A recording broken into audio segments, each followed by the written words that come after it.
नमस्कार दोस्तों। तो स्वागत है आप सभी का हमारे नए वीडियो में। और आज का हमारा टॉपिक है वो इंटरमीडिएट को लेकर का, जिसमें अभी भी बिहार सरकार के द्वारा मतलब मॉडल सेट जारी किया गया। तो अब उसी मॉडल सेट के हम आज इतिहास टॉपिक को पढ़ेंगे जो 2024 के एग्जाम के लिए महत्वपूर्ण है। ठीक है, तो हम बिना किसी देरी के अपने सवालों की ओर चलते हैं, उसके बाद लास्ट में बताएंगे ये कितना इंपॉर्टेंट है।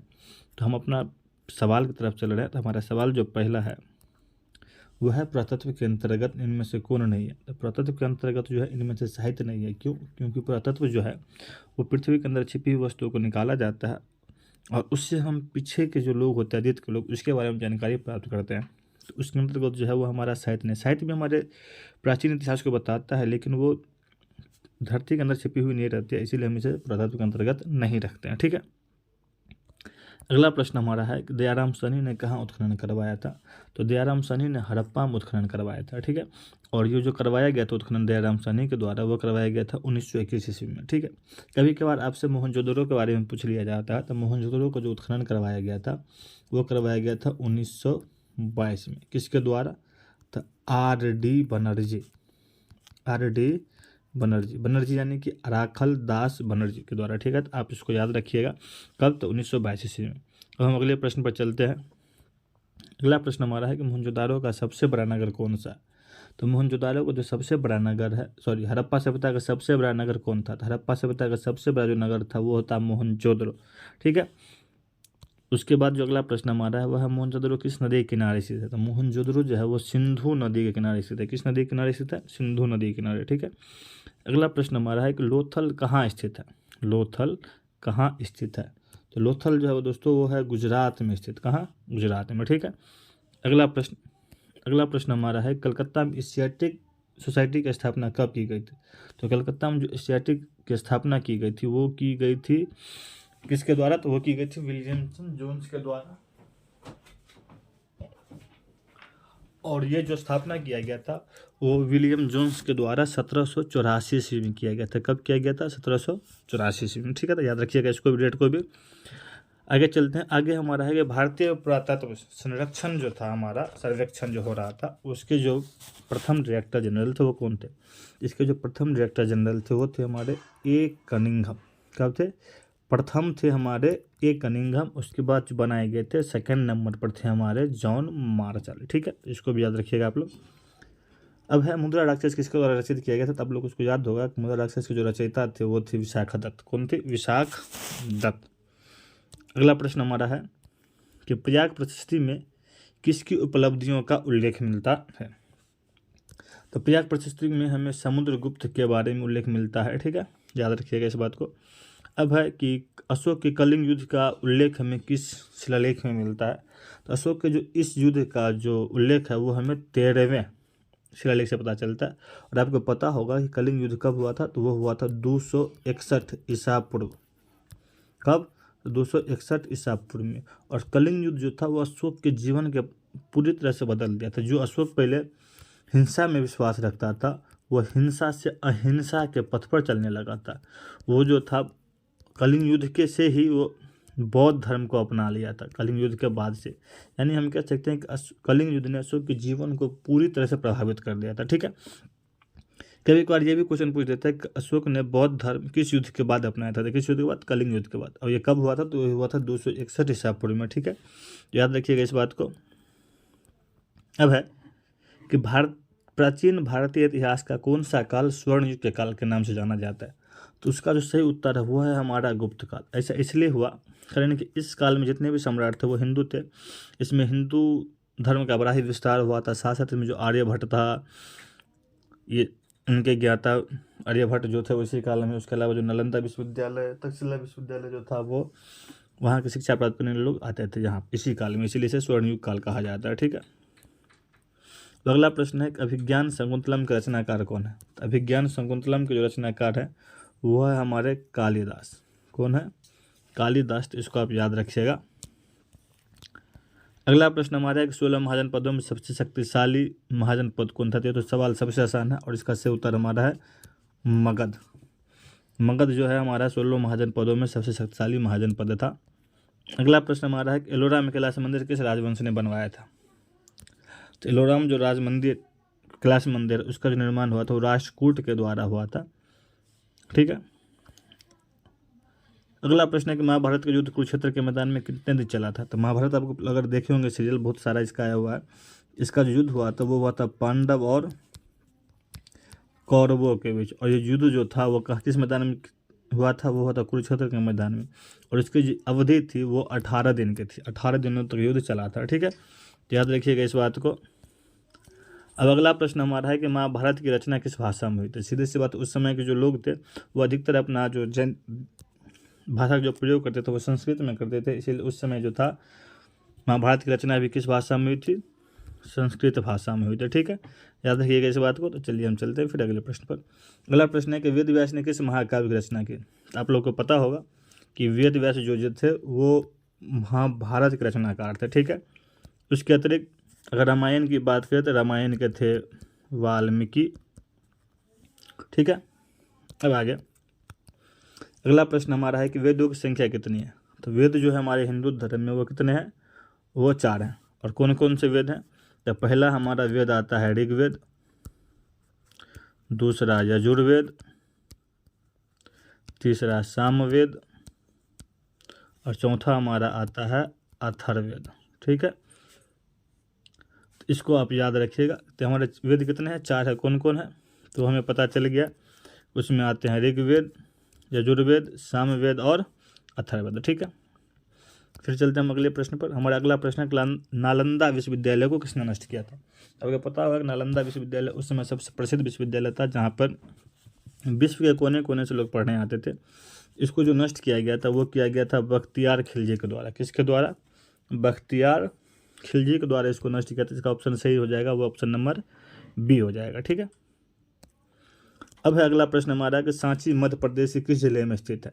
तो सांची जो मध्य प्रदेश के किस जिले में, तो सांची बौद्ध धर्म से संबंधित है, और इसका जो स्थित है वो है कहाँ, तो मध्य प्रदेश के रायसेन जिले में। और ये संबंधित किससे था, ये सांची जो था वो बौद्ध धर्म से संबंधित स्तूप है। ठीक है, तो इसको भी याद रखिएगा, सांची किस धर्म से संबंधित है, तो बौद्ध धर्म से संबंधित है।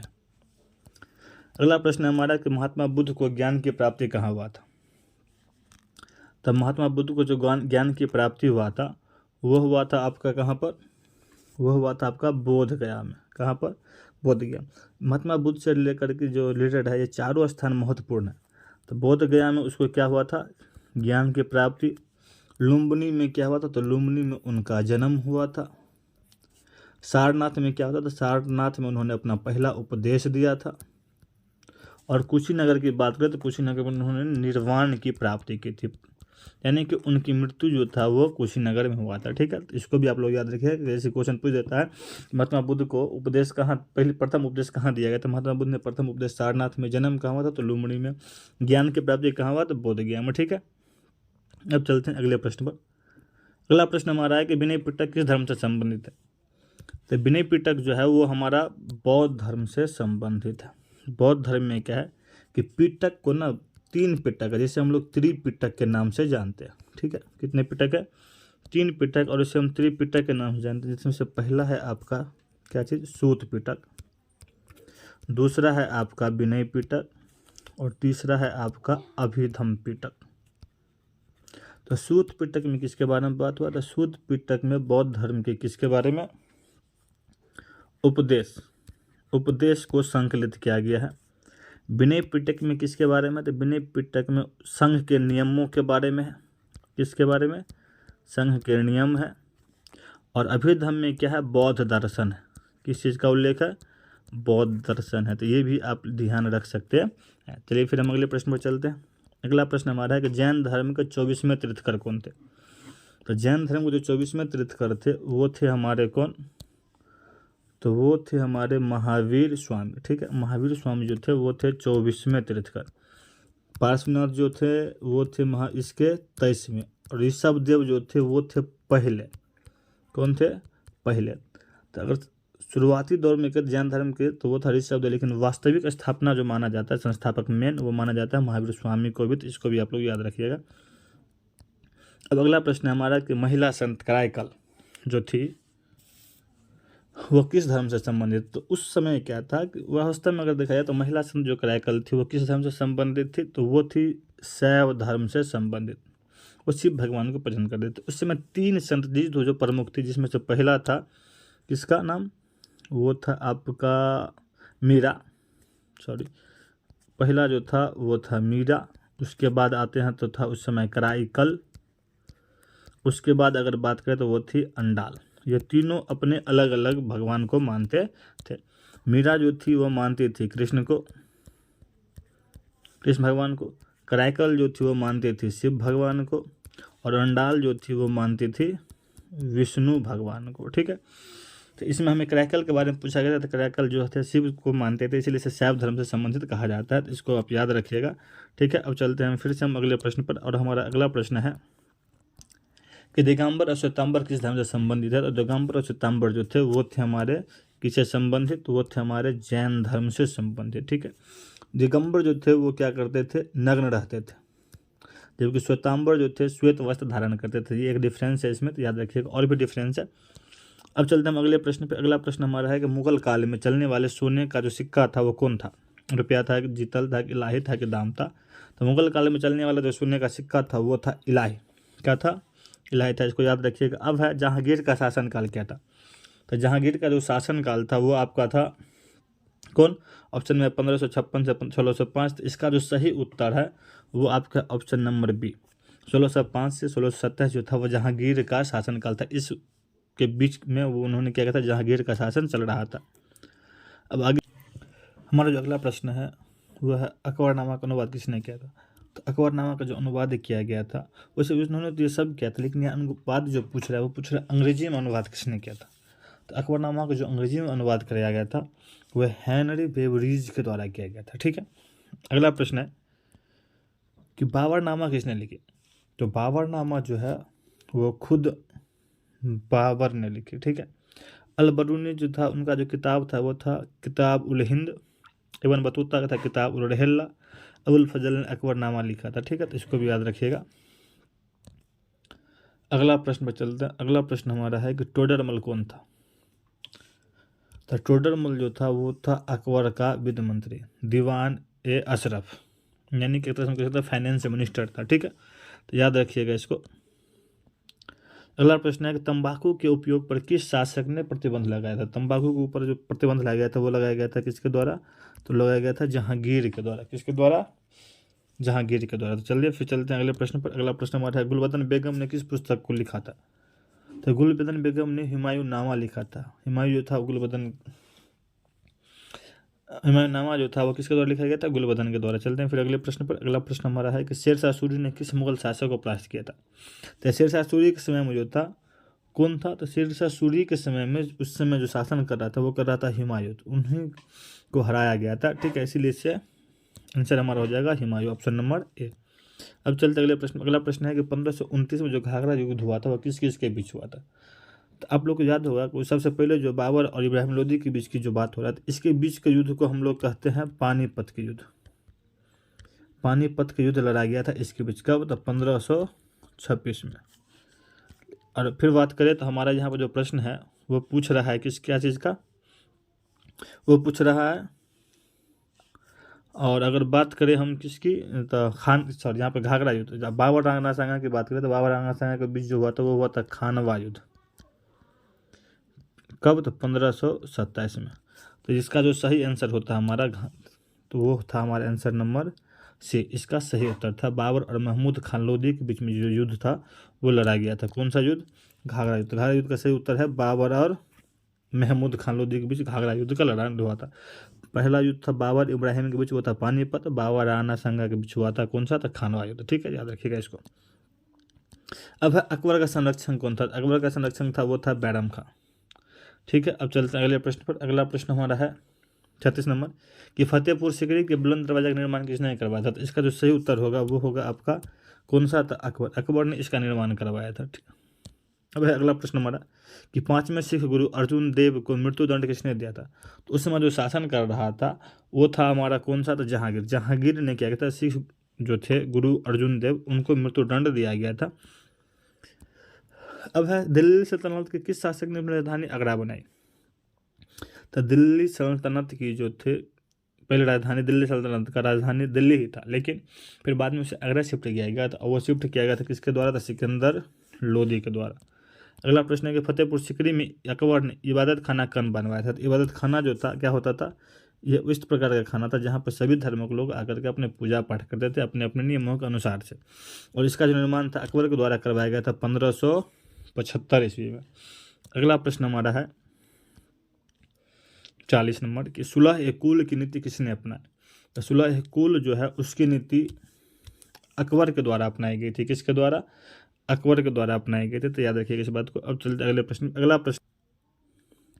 अगला प्रश्न हमारा है कि हरिहर एवं बुक्का राय ने विजयनगर की स्थापना कब की थी? तो हरिहर और बुक्का राय ने विजयनगर की स्थापना की थी, वो की थी 1336 ईस्वी में। इसमें याद रखने वाला ये भी है कि विजयनगर में 4 वंशों ने शासन किया था। कितने वंशों ने? 4 वंशों ने, जिसमें से पहला था संगम, दूसरा क्या था? तो दूसरा था क्या चीज़? तो सालुब। तीसरा कौन था? तो तीसरा था तुल्लुब, और चौथा था आरविड। ये 4 थे जो शासन किए थे। तो उसमें अगर कभी कभार ये भी पूछ दिया जाता है कि हरिहर एवं बुक्का राय जो थे वो किस वंश से संबंधित था? तो वो थे संबंधित किससे? तो संगम वंश से संबंधित थे, ठीक है। और या प्रथम कौन सा ऐसा वंश था जो पहले विजयनगर पर शासन किया था? तो उसमें भी आंसर होगा हमारा संगम वंश। कुल कितने वंशों ने शासन की? 4 वंशों ने। इसकी स्थापना कब? तो 1336 ईस्वी में। तो ये कुछ इंपॉर्टेंट इससे रिलेटेड ऑब्जेक्टिव है, आप इसको भी याद रख सकते हैं। अगले प्रश्न पर हम चलते हैं। अगला प्रश्न है कि तेनालीराम का संबंध किस राजवंश से था? तेनालीराम जो था वो विजयनगर साम्राज्य से संबंधित था, और ये मतलब कृष्णदेव राय के दरबार में रहते थे। इसके ऊपर बहुत सारे हमारे क्या सीरियल बने हुए हैं, आप इसको से भी याद रख सकते हैं। तो चलिए हम फिर अगला प्रश्न पर चलते हैं। अगला प्रश्न हमारे साम्राज्य का पहला शासक कौन था? तो विजयनगर साम्राज्य की स्थापना वैसे तो हरिहर और बुक्का राय दोनों ने मिलकर की थी, लेकिन हरिहर जो था वो बड़ा भाई था और बुक्का छोटा भाई था।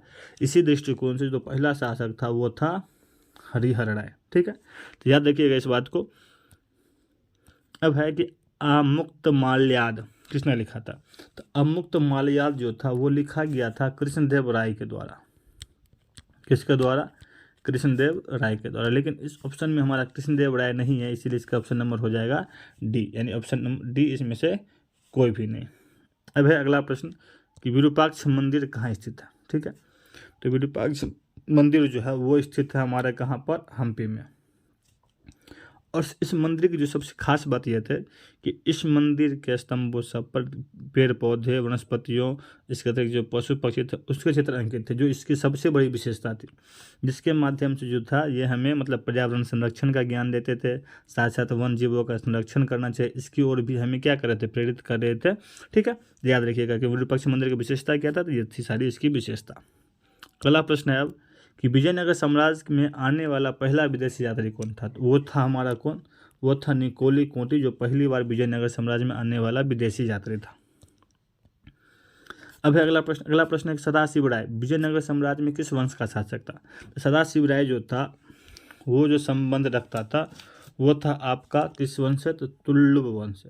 और तुल्लुब वंश का जो सबसे प्रमुख शासक था वो था आपका कृष्णदेव राय। कौन?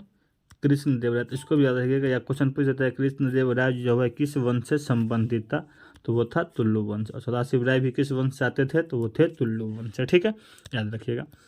अब है कि महिला संत अंडाल किसकी उपासिका थी? तो इससे पहले जो प्रश्न आया था कराईकल वाला, तो उसमें हमने आपको बताया था तीनों के बारे में। तो अंडाल जो थी वो किस धर्म को मानने वाली थी?